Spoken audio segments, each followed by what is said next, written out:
Good morning, third graders. Today we're going to continue reading our I Survived book, The Attack of the Grizzlies, 1967. We are in chapter number 9. 10 minutes later, Aunt Cassie and Mel pulled into the parking lot on the Lake McDonald Ranger Station. It was just a small log building, about 3 miles from the cabin. They waited in line behind a young man with a mop of brown hair and a beard. He was paying for a trail map. When he was finished, Aunt Cassie stepped back and gave Mel a little nudge towards the counter. Mel stepped up. The ranger gave her a kindly smile. He didn't look much younger than Pops. "What can I do for you, young lady?"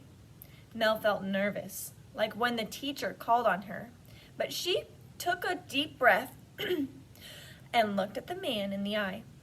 "I lived down the lake in one of the cabins," she said. "A grizzly bear came out of the woods last night and followed me up to the cabin, and then it smashed the window and tried to break down the door, and..." The ranger held his hand up. "Oh, let me guess. Skinny bear, light brown, long claws?" Mel glanced back at Aunt Cassie, who raised her eyebrows in surprise. "That's the one," Mel said. "How did you know?"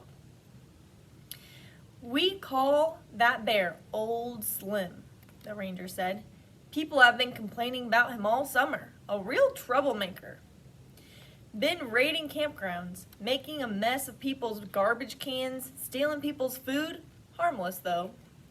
Mel felt her cheeks turn red. What was this man saying? Hadn't he heard what she'd told him? "Harmless," Mel said. "That bear almost ripped the door off the hinges," and the memory of the grizzly's paw, only inches from Kevin's face, flashed across her mind. She pinched her index finger and thumb close together. "And it got this close to tearing my little brother to shreds."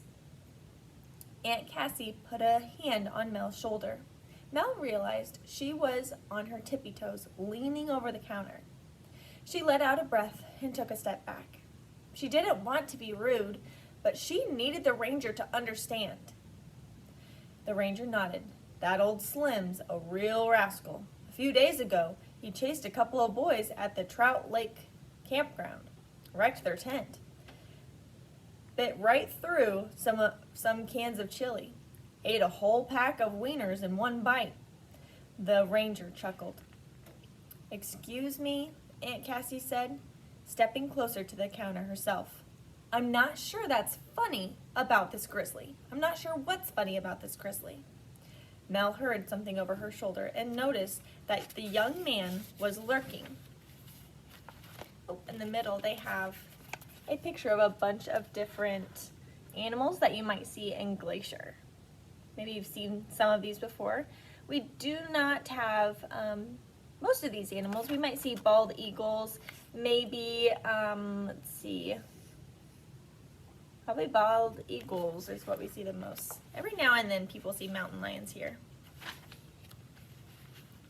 Inside the doorway, listening, where she and Aunt Cassie making too big of a fuss? "The rangers need to do something about this bear," Aunt Cassie went on, her voice raised sharply. The ranger's cheeks turned pink. "There's nothing I can do, miss. I'm just a volunteer." He pointed to the symbol on his shirt and shrugged. "Most of the rangers are dealing with the fires."